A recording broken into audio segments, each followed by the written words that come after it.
And God said, "Let there be The light." Lord says, "Let my people go." I am the way and the truth and the life. No one comes to the Father except through me. This is the Talkin' Bible podcast. Hey folks, welcome to another episode of Talkin' Bible. We are talking about putting God first in the month of February. As we lead into February with the last week of January with these episodes, that's our focus. What does it mean to put God first? What does it look like? What are the ways that we can be confident that we are prioritizing God? And why would we do that? We talked on Monday about the reason for doing that is not because God is some petty, envious, jealous God who demands our respect and gets all upset and angry if we don't get it. No, that's not what it means by jealous.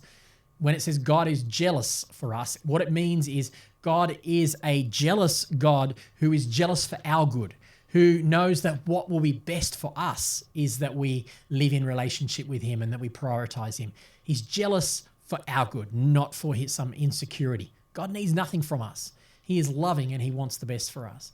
And today we're going to look at a passage in Matthew chapter 22, 6 or 7 verses here, where the disciples came to Jesus. From verse 34, the Pharisees heard that Jesus had silenced the Sadducees with his reply. So they met and they wanted to question him too. And one of them, an expert in religious law, expert in brackets there, parentheses, expert, tried to trap him with this question. "Teacher, which is the most important commandment in the law of Moses?" Now, the reason he's asking that is because that's a big deal to the Pharisees. They would spend a lot of time debating what laws carried the most weight. Were the 10 Commandments more important than the other laws? Were the ceremonial laws more important than the food laws or the skin laws or whatever? They spent lots of time arguing about this. That was a big part of their everyday, as if some laws were more important. Which is the most important? They wanted to trap him. And Jesus replied, "You must love the Lord your God with all your heart, all your soul, and all your mind. This is the first and greatest commandment. And a second is equally important. Love your neighbor as yourself. The entire law and all of the demands of the prophets are based on these 2 commandments." So Jesus says the first commandment actually is not, it is linked to it, but the first commandment of the 10 commandments is you shall have no gods before me. Jesus here says, love the Lord your God with all your heart and all your soul and all your mind and all your strength. That sounds very similar to having no gods before me. And it is, except it's not coming directly from there. It's coming from a passage in Deuteronomy chapter 6, a passage that even Jewish people today know really well. "Hear, O Israel, the Lord your God, the Lord is one. You shall love the Lord your God with all your heart and all your soul and all your mind and all your strength." The word that we use, it's called the Shema or the Shema. And that is the name of the prayer, but it actually comes from the first word of the prayer, which is listen. The word Shema means to listen. Listen, O Lord, or hear, O people, the Lord your God, the Lord is one. It becomes first sentence of this prayer, the Shema. And Jews still pray this regularly today. And so Jesus, and they did in that time too. And Jesus says, that's priority 1, loving the Lord your God. You pray it every day, guys. It's pretty obvious. That should be your number 1 prayer, putting God first. And that makes sense. But then Jesus kind of upends it a little bit because they would have agreed with that.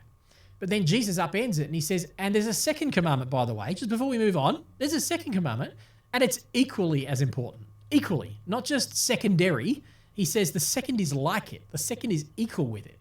And that is that you should love your neighbor as yourself. And that comes from Leviticus 19:18. And then Jesus says, hey, you want to take it? These 2 commandments form a package together. And those 2 together sum up the rest of the Old Testament, is what Jesus is saying. They sum up your Bible. They sum up what God expects of you. Love God, put him first, love him with all your heart, and love your neighbor as yourself. Those 2 together. And in fact, later on in the New Testament, John, the writer to John, will pick up on this. And he says, you can't say you love God if you don't love your neighbor. How can we say we've loved God whom we have seen if we haven't loved our brother how can we say we love God whom we haven't seen if we don't love our brother or sister whom we have seen? So Jesus, and it's fundamental to the Christian message, loving God equals loving your neighbor.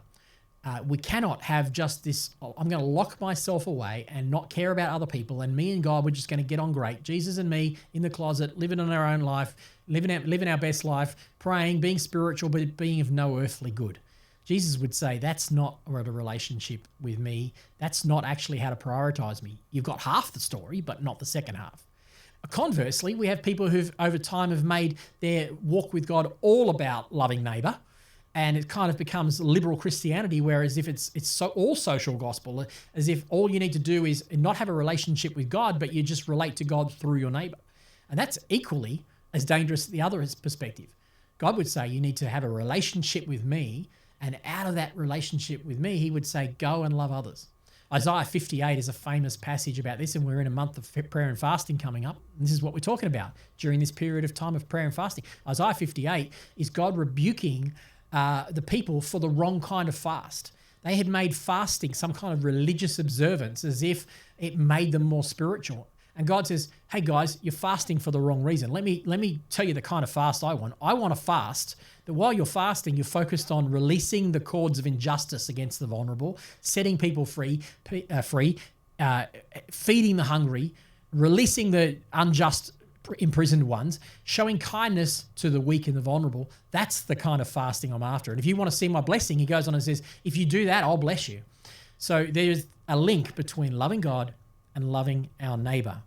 There is no optional extra. Jesus made them equal. So we want to ask ourselves as we apply this, what's the greatest commandment?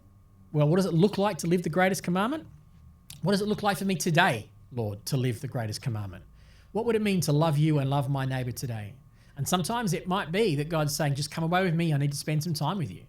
Or it might be that God's saying, hey, you want to love me best today? You've got your neighbor in your world who needs you right now, needs some encouragement, needs a phone call, needs prayer, needs some food, needs some practical assistance. You want to love me? Go love them. And that's the practical side. And it tests our priorities. If we put him first, we can demonstrate it by ensuring that we're putting others first. And this really was, just to close off, this was the big thing that happened in the Garden of Eden. They didn't put others first. They didn't trust there was enough to go around. They said, God, we don't trust you that you've provided enough. We're going to take for ourselves. And when we take for ourselves, we do it at the expense of other people. And that is the heart of making idols in our world, to take and store for ourselves.